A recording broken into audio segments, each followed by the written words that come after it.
목적지까지 안전운전하시기 바랍니다. KBS 교통정보센터에서 김한나였습니다.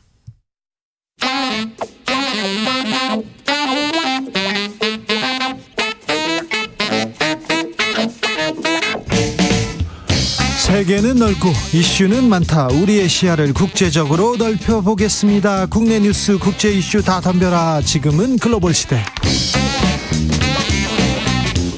국제적 토크의 세계로 돌아가 봅니다. 군사외교 안보 전문가 김종대 전 의원. 안녕하십니까. 세계적인 평론 스케일 임상훈 인문결 연구소장, 어서 오세요. 안녕하십니까. 네. 김종대 의원님은 중국 다녀오셨어요? 네, 그렇습니다. 토론회 다녀오셨어요? 아니 그냥 대화죠. 네, 간담. 국제적으로 막 유명하신 분이니까. 근데 중국에서 우리를 좀 어떻게 생각합니까? 어떻게 좀 괜찮습니까? 네, 저는 미국이나 중국이나 지금 처지가 비슷한 게 뭐냐 하면은 네. 역시 국내 문제예요. 그러니까 그 코로나 3년을 봉쇄했잖아요. 네. 너무나 고통스러웠거든요. 네. 그러다가 이제 시민들의 어떤 그 저항으로부터 국가 정책이 바뀐 거예요. 네. 매우 중요한 선례를 남긴 거거든요. 네. 그러니까 지금 그 소비라든가 여러 생활이라든가 이런 면에서의 그 정상성 회복이라는 게 굉장히 중요하고, 저 어디 시골에 가도 그 시진핑 주석이 많이 인심을 잃었단 말이에요. 지금요? 그동안에 고통스러우니까. 네. 그러니까 다시 민심을 수습해야 되고 이런 어떤 내후 외환이 있다면은 이제는 내후. 그러니까 안의 근심을 줄여야 된다는 게 매우 절박하더라. 이런 게 미국하고 비슷합니다. 제가 보기에 초강대국이라고 하는 G2가 네.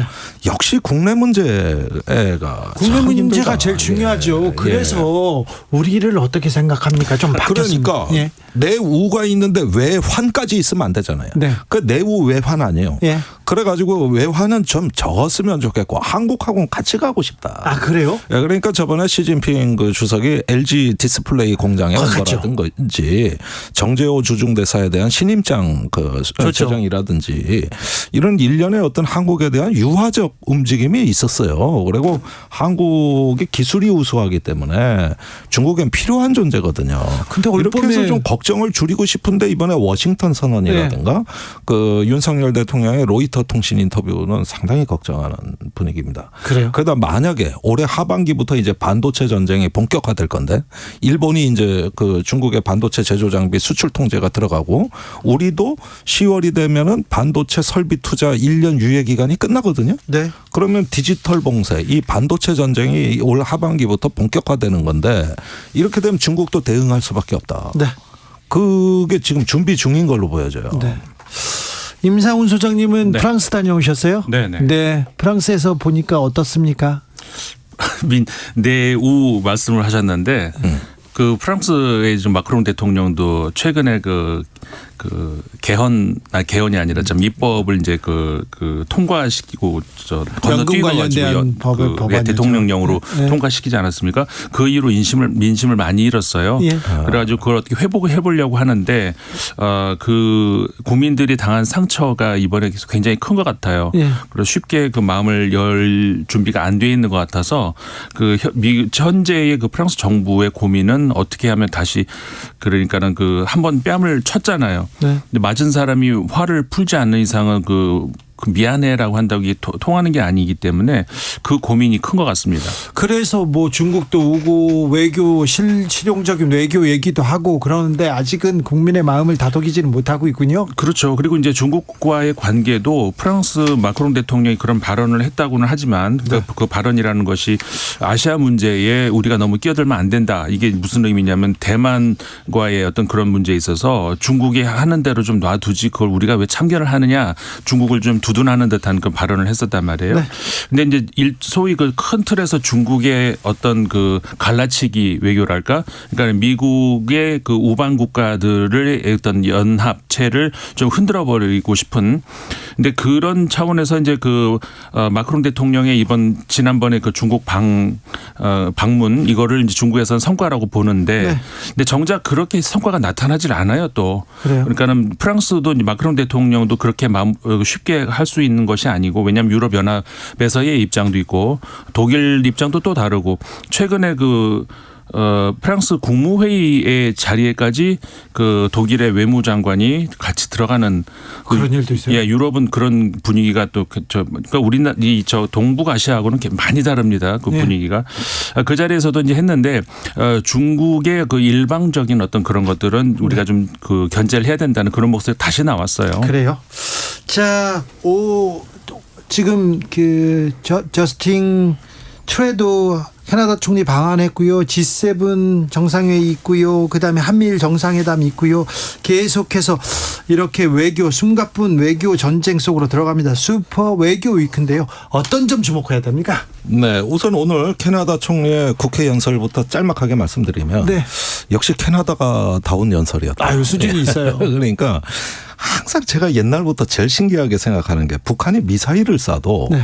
캐나다가 앞서서 규탄하거나 네. 북한의 제재를 주장한 사례를 저는 한 번도 본 적이 없습니다. 항상 평화를. 그러면 제가 캐나다한테 궁금해요. 네. 북한이 미국의 미사일을 쏘면 캐나다를 지나간다. 네.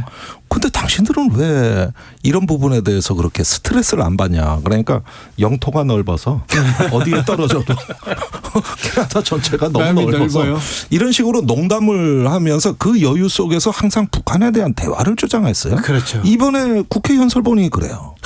그러니까 이 제재나 힘에 의한 평화보다는 확실히 외교를 중시하는 나라에 네. 그 어떤 유화적이고 온건한 기색이 역력했다. 네. 그런 점에서 오늘 또 캐나다 이 총리의 어떤 연설이 좀 인상적이었다. 5.18을 또 강조한 거는 그렇죠. 매우 좀 한국 국민으로서는 네. 감사한 일입니다. 네. 그 민주화 정신이 오늘날 한국을 만들었고 평화 네. 번영 이런 민주화와 자유의 수준 정신. 높은 얘기를 했습니다. 네, 그런 점에서는 마침 5월 17일 내일이 5.18인데 이런 어떤 그 외국 정상의 연설 참 신선하지 않습니까? 네, 네. 전 굉장히 좋게 봤어요. 네네. 의미가 있었어요. G7 그리고 한미일 정상회담에서는 어떤 점 주목해야 됩니까? 그 한국 같은 경우에는 지금 그 국제적으로 이제 G7이 G7 체제가 최근 들어 흔들린다 이런 얘기 나오지 않습니까? 사실상 과거에는 G7 7개 나라가 전 세계 GDP의 50%를 훨씬 넘었었던 그런 시대에서 어떤 그들의 어떤 그 회의 결과가 이제 미치는 영향이 컸는데 지금 점점 그렇지가 않다는 것이죠. 브릭스의 목소리가 점점 커지고 있고 브릭스가 더 확장하려고 하고 있고 그렇기 때문에 G7은 앞으로 확장이 될 수밖에 없다. G8이 될 수도 있고 G10이 될 수도 있고 그러면은 이제 결국 우리나라가 거기에 합류하는 것은 사실 거의 순리라고 볼 수가 있는데 그랬을 때 그 우리나라가 G 어떤 그 8이든 10이든 간에 합류되는 어떤 그런 것이 한국의 역량에 의해서 그런 것이지 그 G8이든 그러니까 우리가 거기에 합류되는 그런 것들을 어떤 성과로 놓고서 그것을 목표로 해서 어떤 외교를 삼으면 안 된다는 그런 것이 그런 경고의 목소리가 지금 좀 나오고 싶어요. 그런 것들이 그렇죠. 그게 성과는 아니죠. 예. 우리가 또 짊어져야 될 의무도 많아지고요. 그렇죠. 영수증 많이 챙겨야 되는데. 그만큼 우리가 이제 그 요구할 수 있는 것들이 있거든요. 예. 그 G7 너희들 어렵지. 우리가 도와줄게. 그럼 우리한테 뭘 해줘.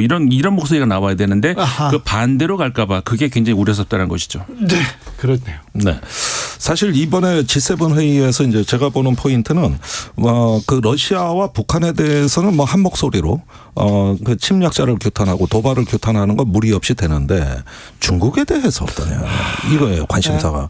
최근에 이 어떤 그 중국을 견제하는 그 전선에서 유럽이 자꾸 이탈하는 조짐을 보입니다. 예. 심지어 미국하고 거의 복심이라고 얘기하는 영국의 외무장관조차 깜짝 놀랄 말을 한단 말이에요. 네. 동맹이 속국을 얘기하는 건 아니다. 아이고, 이런 얘기로. 뭐 프랑스는 좀 저 멀리 갔고요. 멀리 가고 독일도 그래요. 그래서 역시 어떤 각자의 국익과 어떤 그 보편적 가치로 서구 사회 G7이 이렇게 단결하는 문제가 중국 문제에서는 조금 균열이 보이고 또 인도 같은 경우 완전히 독자 노선이거든요. 네. 러시아에 대해서도 심지어 그렇습니다. 그렇다면 올해 이 G7이 과연 무엇을 대표하고 무엇을 의제화하는데 힘을 모을 것이냐. 전부 국내 문제로 허덕허덕하고 있으니 이런 어떤 국제 문제에 이정표를 세울 거냐. 특히 중국 문제에 있어서 저는 좀 의문이 있고 그다음에 이런 어떤 그 상황에서 우리가 어떤 윤석열 대통령이 어떤 연설을 하고 어떤 발언을 하는가도 초미의 관심사입니다. 지금까지 윤 대통령은 일본도 못 쫓아올 정도로 멀리 나가셨어요. 아이고 좀 그 핵무기를 동원한 확장 억제라든가 아이고. 이런 부분은 일본이 논의에 참여 못 하거든요. 아이고. 비핵 국가이기 때문에. 네. 그래서 좀 나가도 많이 나가셨거든요. 그러니까 이럴 때 어떤 그 미일에서 한국 대통령한테 어떤 그 중국에 대해 가서 나름대로 센 발언을 요구한다든가 네. 어떤 그런 걸 의뢰를 했을 때 어떻게 대응하실 것이냐. 이 문제입니다. 좀 걱정되네요. 또 하나 봐야 될 것은 그 의장국이 일본 아닙니까? 네. 그 일본 입장에서는 지금 그 기시다 후미오 총리의 본래의 성향은 안 그런지는 모릅니다만 전체적으로 일본 분위기가 특히 정계 분위기가 극우 쪽으로 많이 쏠려가고 있는 그런 상황이기 때문에 그 일본의 어떤 군사 강국 이거를 좀 최대의 과제로 지금 삼고 있단 말이에요. 일본 정계는. 네. 근데 그렇게 하기 위해서는 동북아시아가 긴장 관계에 놓여 있어야 일본의 역할이 주어지는 것이고. 그렇죠. 그러기 위해서는 두 가지가 이제 한반도의 긴장, 그다음에 대만 문제. 그러니까는 그 좀 전에 말씀드린 것처럼 마크롱 대통령이 중국을 방문했다 아주 큰 대접을 받고 돌아가면서 대만 문제는 우린 신경 끄고 이렇게 발언을 했는데 여기에 대해서 그러니까는 일본 기시다 후미오 총리 입장에서는 다시 G7 국가들을 대만 문제에 다시 끌어들이려고 하는 여기에 굉장한 초점을 맞출 것이다. 예. 그것이 이제 어떻게 보면 일본의 국익에 맞기 때문에 일본의 국익에는 맞는데 우리의 국익과 꼭 일치하진 않습니다. 일치하지 않는다는 것이 문제가 되는 네, 것이죠. 이 부분에 네. 대해서 각별히 좀 조심해 주셔야 또 되는데. 대만 문제하고 그다음에 공급망 재편 문제도 네. 그것도 초미의 관심사입니다. 임상훈 소장님, 터키, 튀르키예 대통령 선거는 어떻게 됩니까? 대통령 선거가 28일 이제 결선 투표가 열리죠. 결선 투표가 어이구 긴장됩니다. 그렇죠. 근데 사실 튀르키예가 에르도안 대통령이 지금 20년 넘게 집권을 하고 있잖아요. 총리까지 다 합치면. 이번에는 정권 교체가 된다는 여론조사가 높자 막 주식 시장이 올라가고 올랐는데. 막 그 경제가 좀 안정될 거라고 했다가 에르도안이 네. 1등을 했다. 1등 했어요. 그래서 결선으로 선착하자마자 뭐 주가 떨어지고 그렇습니다. 근데 그게 영향을 미칠 거 아니에요. 그렇죠. 그런데 이제 그 두 사람의 표차가 에르도안 현 대통령하고 그 야권 후보하고의 표차가 지금 5% 안에 있어요. 5% 포인트. 예. 근데 이게 정확하게 그 제3위를 했던 후보가 딱 5%를 했단 말이에요. 그러니까 이 5%가 결선 투표에서 어디로 가느냐가 튀르키예의 앞날에도 그렇지만 우크라이나 전쟁을 포함해서 지금 현재 국제 관계 문제에서도 굉장히 크게 매우 중요한 좌우하단 말이에요. 위치에 왜냐하면 있잖아요. 러시아 입장에서는 지금 굉장히 국제사회에서 고립되고 있는데 중국을 제외하고 중국도 정확한 답변을 안 해준단 말이에요. 애태우고 있는데 그 발트해를 지금 많이 빼앗겨 버렸어요. 세력상으로. 네. 왜냐하면은 그 핀란드, 스웨덴 이런 나라들이 나토를 가입한다고 하잖아요. 네. 그리고 발트 3국 같은 경우에는 완전히 척지고 있단 말이에요. 네. 그런 마당에 지금 남쪽으로 내려가는 이 터키마저 만약 튀르키마저 그 세력권에서 벗어난다면은 큰 문제가 되거든요. 네. 그렇기 때문에 국제 관계 문제에 있어서 만약에 이번에 야권으로 넘어가면 서방 입장에서 뭐 좋은 소식이고 러시아 입장에서 긴장해야 될 소식인데 역시 현재 상황에서는 에르도안 대통령이 다시 될 가능성이 높다. 왜냐하면 아까 말씀드렸던 3위 했던 5%를 얻던 그 후보 같은 경우가 약간 그분이 에르도안 이렇게 지지 성향이 있다면서요? 극우적 성향을 가지고 있는데 다만 이제 한 가지 변수는 그런데 세속주의적이에요. 그러니까는 그 튀르키예의 국부라고 하는 그 아타투르크 그 케말 파샤 장군 있잖아요. 이 초대 대통령 그 영향이 굉장히 큰데 세속주의 크게 따지자면 세속주의 그러니까 반이슬람주의 그다음에 민족주의예요. 그러니까 민족주의 쪽으로 추락하는 사람들이 이제 소위 말해서 이제 케말 우파 쪽으로 지금 네. 바로 그 3위를 차지했던 그 5%를 얻은 그 후보가 이제 그쪽 계열이라는 것이죠. 그러니까는 민족주의 계열 이쪽으로 한다면은 어떻게 보면은 그 에르도안 쪽으로 가는 것이고 예. 세속주의로 한다 그러면은 야권으로 간다는 것이고 지금으로서는 참 판단하기가 어렵습니다. 김종대 의원님한테 이거 묻고 싶었어요. 네. 윤석열 대통령 취임 1년 가장 좀 이상한 광경을 봤는데 김관진 전 국방부 장관과 네. 저기 대통령이 이렇게 악수를 하는 장면이었습니다. 네. 그때 김관진 전 국방부 장관이 사실상 윤석열 정부의 국방정책을 지휘하게 된다 이렇게 하면서 국방혁신위원으로 위촉됐습니다. 그러면서 보수 언론에서는 북한이 가장 싫어하는 두려워하는 장관이 나타났다 이렇게 얘기했는데 맞습니까? 아닙니다. 저는 그렇게 보지 않습니다. 2015년 8월을 떠올려 보십시오. 네. 그때 목함지뢰 사건이 터집니다. 네. 그래서 판문점에서 남북이 만나요. 예. 그래가지고 6개항을 합의하는데 그때 협상 대표가 김관진 당시 안보실장입니다. 예. 그런데 북한이 사과했느냐? 네. 목함지뢰로 안 우리 했죠. 장병 2명을 중상을 입혀놓고 네. 그냥 주어가 없는 유감 표명을 하고 예. 그러면서 확성기 방송을 우리가 제기한 거를 다시 철회했습니다. 그래서 6개항을 합의하고 추석 때 이산가족 상봉도 합의해 왔거든요. 예.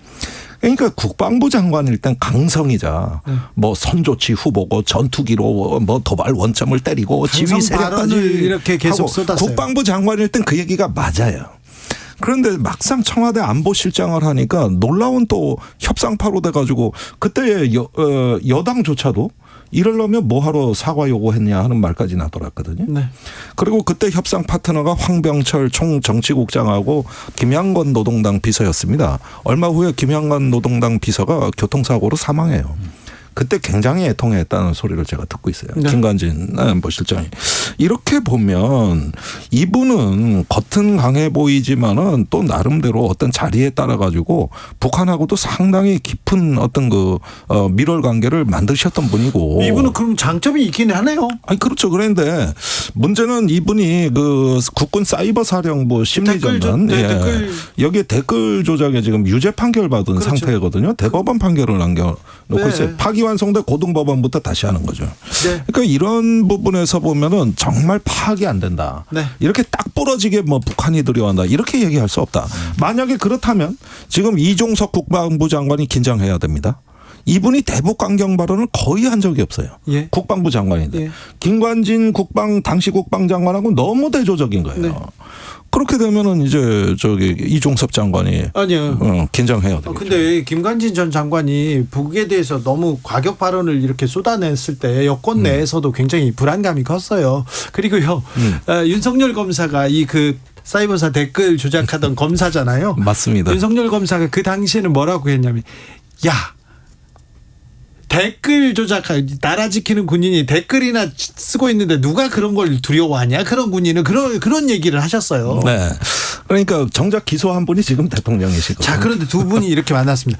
그런데 미국 대선은 트럼프와 바이든과 트럼프로 이렇게 정해집니까? 가능성이 높죠. 지금으로서는. 진짜로요? 예. 올 여름 전에는 이제 완전히 그 대세가 기우지 않을까 싶은데 양쪽이 고민은 있어요. 민주당 같은 경우에는 바이든 현 대통령이 인기가 너무 없어요. 그래가지고 정책적으로 실수를 너무 많이 했고. 그러면 진짜로 트럼프 전 대통령의 컴백 가능성이 있습니까? 지금으로서는 굉장히 높아요. 높아요? 그리고 사법 리스크가 지금 줄줄이 기다리고 있는데 때리면 때릴수록 커지는 게 트럼프예요. 그렇다면서요. 네, 그래가지고 뒤숭숭하네요. 네, 지금 그러니까 저 공화당 입장에서도 고민이고 지금 본선에 나갔을 때 뭐랄까 그 위험 요소가 너무 많거든요. 아이고. 그런데 예선에서는 때리면 때릴수록 더 단단해집니다. 그렇기 때문에 공화당 그 고민은 바로 그 점. 아니 우리는 어떻게 해야 돼요? 남북 관계를 위해서 조 바이든 대통령은 아무것도 안 하고요. 트럼프 대통령은 또 막무가내 자기 멋대로 하려다가 말고요.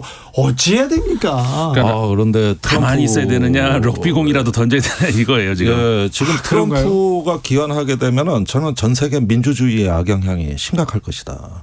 지금 나라 꼴이 민주주의 주요국들이 다 엉망진창입니다. 그렇죠. 이런 상황에서 이제 그 사법 리스크를 안고 했을 때 전 미국 정치가 시계 제로라고 보는데 이건 진짜 한국에 미치는 영향도 너무 커서요. 영향을 너무 많이 받아서 긴장 안 할 수가 없어요. 현실 정치의 도덕성도 필요 없고 정치적 올바름도 필요 없고. 전우환 임상훈 소장이었습니다. 감사합니다. 감사합니다. 저는 다음 주